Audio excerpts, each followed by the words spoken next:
into my physical TBR bookshelf, which there's a separate video on my channel, either out already or coming out soon, and the books that I have already read. So these are all the books that I've read, and this is sort of like my library, and I love it so much, so I hope that you guys like it as well.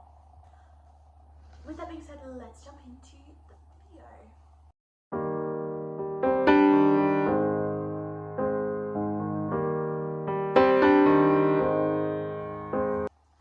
Okay, before we actually get into the walkthrough through my bookshelves, I have a very exciting package to open.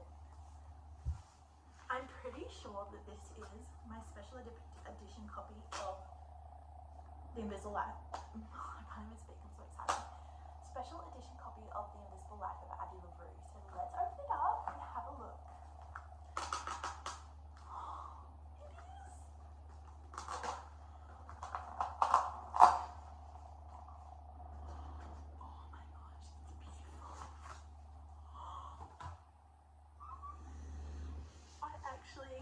Crying and screaming right now. It's beautiful. It's got grey silver edges. Wow. Oh my gosh. Look at this cover, and it's like papery. I love that with the gold writing at the top. Oh, I'm obsessed. Wow. Oh my gosh. Okay, let's take the dust jacket off.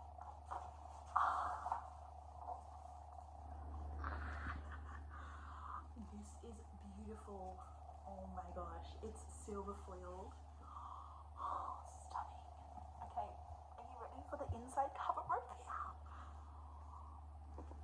It's Addie and Locke when they're first making the deal in the woods. Oh my gosh, that's stunning. Wow. Oh, wow.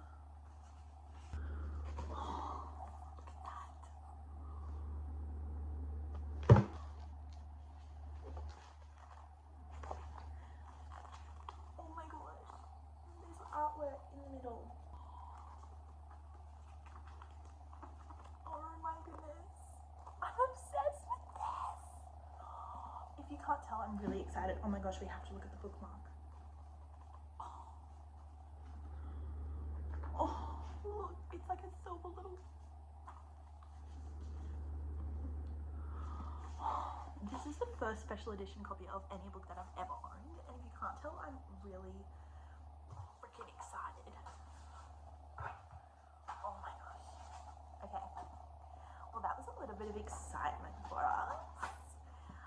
Okay, now I have to try to calm myself down and explain my bookshelf structure. Okay. Let's see. So, up on these shelves, we'll go through all the books in a minute, but I just want to explain the structure of my shelves so it makes a little bit more sense.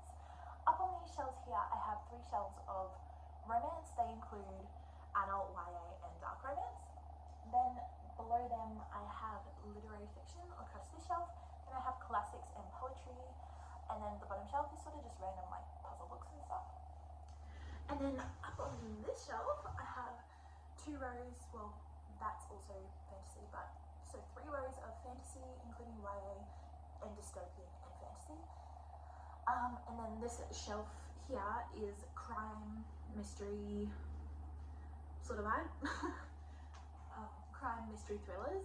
Then down on the bottom shelf, I have all of like philosophy, self-help sort of books there. So with that being said, let's jump into the tour. Okay, so here's an overview of my bookshelf, just like a full once over. We start up here in the top left section, which these are my romance books, which, as I said before, I organize my shelves based on genre mostly, but within each genre I also organize based on author last name, and within each author I organize based on alphabetically based on the title, or in series order. So starting off at the top, we have The American Roommate Experiment by Elena Armas. I haven't read the Spanish Love Deception yet, which is part of that duology, so that will go up there once I've read that book. Then we have the fine print, terms, conditions, and final offer, which is the Dreamland Billionaire series by Lauren Asher. The covers are stunning. I love those covers. Then we have Happenstance, It Happened One Summer, Hook, Line, Sinker, Secretly Yours, and Unfortunately Yours in my Tessa Bailey section. Then we have one sort of random YA romance called Paper Towns. Then we have my Ali Hazelwood section, which has Loath to Love You. This is actually 3 short stories in one, which is interesting. Love on the Brain, Love Theoretically, and The Love Hypothesis. Then we have Beach Read, Face Out, to show that I love this book so much. Then the other Emily Henry books I have, which is Book Lovers, Happy Place, and You and Me on Vacation. Then we have this little trilogy by India Holton, The Wisteria Society of Lady Scoundrels, The League of Gentlewomen Witches, and The Secret Service of Tea and Treason. I wasn't super sure if these should go in my fantasy section or my romance section, but they are ultimately romance books, but just with like witches and sort of fantasy elements in them. Then we have Colleen Hoover, which I've got November 9, It Ends With Us, It Starts With Us, and Ugly Love. Then we go down to my next shelf, which I've got my Kindle and a candle here. Then we start off with Last Time We Met by Emily Houghton. I didn't really love that book, but yeah, whatever. Not sure why I said that. Then we have my Anna Huang section, which we have the If Love series, 1, 2, 3, 4. I hated that series, but they're cute, so they'll stay on my shelf. Then we have the Twisted series, Twisted Love, Games, Hate, and Lies. This second book got damaged when I lended it to my sister, so it doesn't sit very nice, but anyway. Then we have This Time It's Real. This is also a YA romance, which I really liked that book. It was cute. Then we've got Ella Mace, To Love Jason Thorne and To Hate Adam Connor. Then we have Summer at Rose Island by Holly Martin. Then we've got the Never After series, which I've still got 2 more books to read in that series, and then they'll go with these books as well. Hooked, Scarred, Wretched. The last 2 are called Twisted and Crossed, so they'll go after there as well. Then we have my Lynn Painter section. I love Lynn Painter so much. We have Better Than the Movies, Betting on You, Mr. Wrong Number, The Do-Over, and The Love Wager. I'm pretty sure it's YA, adult, YA, adult. Don't quote me on that, but I'm pretty sure that that's what it is. Then we come down to my next section and we have the Addicted series. The Addicted and Callaway Sister series are all here together. And I have it, so it's like Addicted series, and then Callaway Sister series is after that, and then the epilogue novel after that. So we have Addicted to You, Ricochet, Addicted for Now, Thrive, Addicted After All, Kiss the Sky, Hot House Flower, Fuel the Fire, When We're Down, and Some Kind of Perfect. I wasn't sure what section to put these ones in either, and I put them in romance, but they're not purely romance books, and I think I'm going to create a separate section for like fiction lifestyle sort of books, because I've also got the Magnolia Parks, which would fit into that sort of genre as well. Next up we have Eleanor and Park by Rainbow Rowell, which is a YA romance one. Archer's Waste by Mia Sheridan. Then we have The Bronze Horseman by Paulina Simons. The X Talk by Rachel Lynn Solomon. The Hating Game by Sally Thorne. And the last book in the romance section is From Lukov with Love by Mariana Zapata. So those 3 shelves are the romance shelves. Next up we have our literary fiction shelf. Okay, so we come down to this shelf, which is all literary fiction / fiction. We start off with Invincible Summers by Alice Adams. We go into Hagseed by Margaret Atwood. Then we have West Side Honey by Claire Christian. The Sisters of Summit Avenue by Lynn Cullen. Without Further Ado by Jessica Detman. Perfect Tunes by Emily Gold. Jack Higgins, The Dark Side of the Island. Kristen Higgins, Pack Up the Moon. Pamela Hansford Johnson, The Holiday Friend, The World Without Us by Muriel Ju-Chow, and then Tales from the Cafe series by Toshikazu Kawaguchi, All That's Left Unsaid by Tracy Lien, White Fang by Jack London, My Years of Rest and Relaxation by Otessa Mosfeg, The Time Traveler's Wife by Audrey Hiffenegger, I don't know how to say that word, Carrie Soto Is Back by Taylor Jenkins Reid, Malibu Rising by Taylor Jenkins Reid, Normal People by Sally Rooney, Danielle Steele, The Wedding Planner, Tom Stoppard, Arcadia, Pierre Salowski, Fish Change Direction in Cold Water, The Secrets of Huan Ren by Claire Van Ryn, A Little Life by Hanya Venagio or something, I don't know.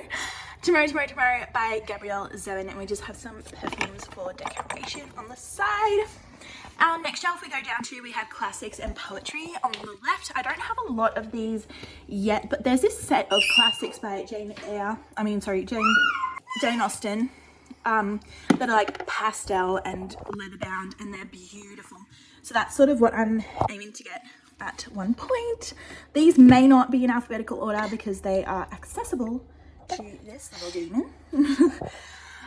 First we've got Little Women, then we have Jane Eyre, Secret Garden, To Kill a Mockingbird, Black Beauty, and To the Lighthouse, which are my classics. And then we have two poetries, which is Milk and Honey and a spring anthology, a folio anthology spring.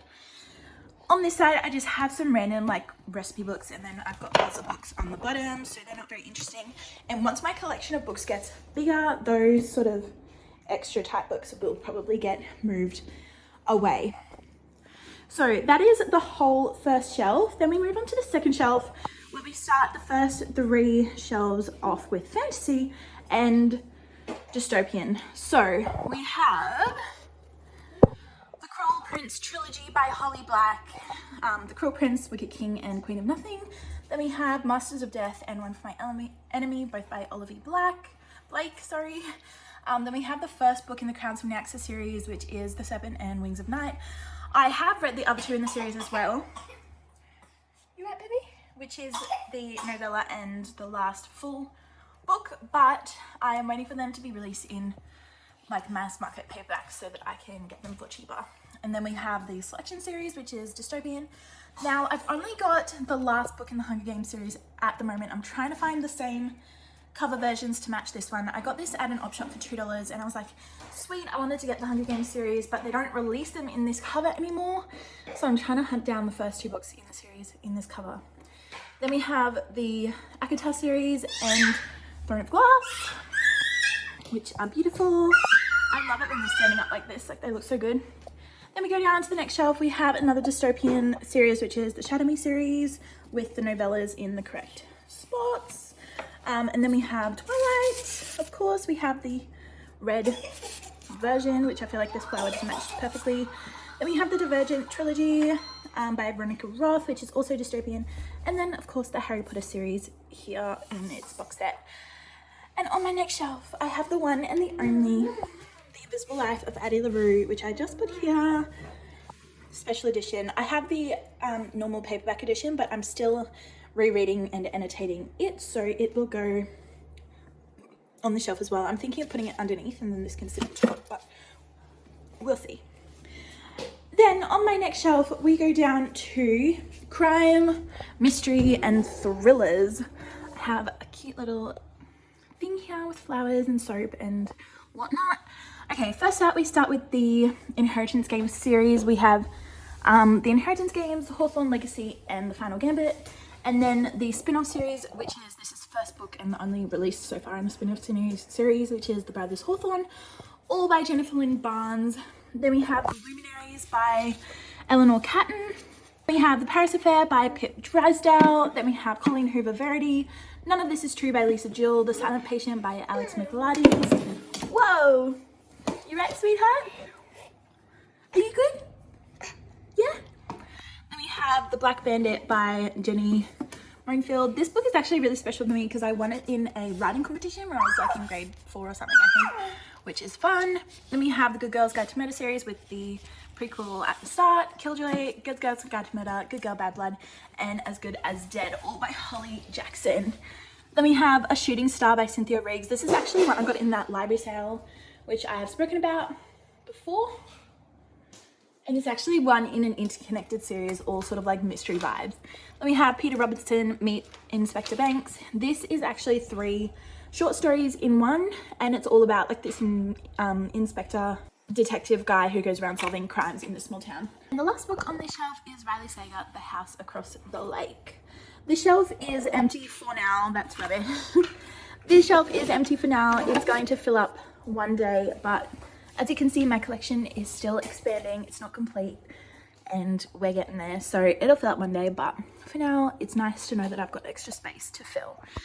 And the last shelf on my second bookshelf is actually like a philosophy self-help sort of shelf. They're all sort of mixed in together. So first up we have Elizabeth Finch by Julian Barnes, Who Stole My Mojo, Quiet by Suzanne Cain, which I really liked that book actually. It's really good. It's about like introversion versus extroversion and stuff, and how like our society is set up differently for different types of people. The Innovator's Dilemma by someone Christensen, that's my husband's book, I'm not sure.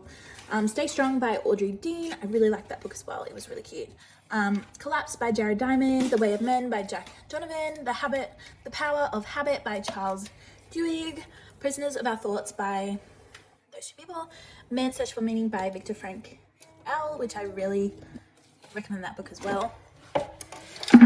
Outliers by Malcolm Gladwell. Then we have one of my favorite books ever, The Tower of Pooh by Benjamin Hoff. I highly recommend this book. It's like the cutest book ever, and it like talks about Taoism and just living like a simplistic life but finding meaning in it. It's really cute. The Happiest Man on Earth by Eddie Jacou, Carl Gustav Jung, The Undiscovered Self, Groundwork for Metaphysics of Morals by Immanuel Kant, and another one by Kant, which is Critique of Pure Reason. Then we have The Love Doubt by Kendrick. This is sort of like a marriage book thing. Aging Well with Meaning and Contentment by Francis McNabb. Mark Manson, The Subtle Art of Not Giving an F Journal. Mortals by Menzies. Paradise Lost by someone Milton. Susan Orlean, The Library Book. Beyond Good and Evil by Nietzsche. Jordan Peterson, 12 Rules for Life. Jordan Peterson again, Beyond Order. Gay Watson, Attention. And the last one, The Art of Making Memories by Meg. So that is all my books that I have read so far that are on my shelves. I'm going to count them up. Let's count all of the books up, excluding the cookbooks and puzzle books, and we'll see how many we have all together. Does that sound good, Hazel? Yeah? Okay, thank you. So we've got 1, 2, 3, 4, 5, 6, 7, 8, 9, 10, 11, 12, 13, 14, 15, 16, 17, 18, 19, 20, 21, 22, 23, 24, 25. That'll make 30, 34, 38, 39, 40. I just lost count. We're going to go back to the start. 4, 5, 6, 7, 8, 9, 10, 11, 12, 13, 14, 15, 16, 17, 18, 19, 20, 22, 23, 24, 25, 30, 34, 35, 36, 37, 38, 39, 40, 41, 42, 43, 44, 45, 46, 47, 48, 49, 50, 53, 56, 62. Then we have 65, 66, 67, 68, 69, 70, 74, 75, 76, 77, 78, 79, 80, 83, 84, 85, 86, 87, 88, 89, 90, 91, 92, 93, 94, 95, 96. Going over to the next shelf, we have 99, 100, 102, 107, 108, 109, 110, 111, 112, 113, 114, 115, 116, 17, 18, 19, 20, 121, 122, 3, 4, 5, 6, 7, 8, 9, 130, 135, 138, 139, 140, 145, 150, 153, 154, 55, 56, 57, 58, 59, 60, 61, 2, 3, 4, 5, 6, 167, 108, 170, 175, 76, 77, 78, 79, 80, 183, 184, 185, 186, 187. And that'll make 190. 1, 2, 3, 4, 194 books, which is actually really exciting because if I read over 6 books this month, we will get our grand total of read books on my bookshelves up to 200, which is really cool. All right, well, so we have got my physical read books on my bookshelf. Obviously, this isn't all the books I've ever read, but these are the ones that I've got the physical copy of. I have a Kindle, so I read books on there every now and then, but I do really like to collect books, and this is what we have so far. So maybe in about 6 months or a year I'll do an update on one of these and see how different these look. But that is it for now. Thanks for watching my bookshelf tour. I hope you guys enjoyed, and I will see you in my next video. Bye guys.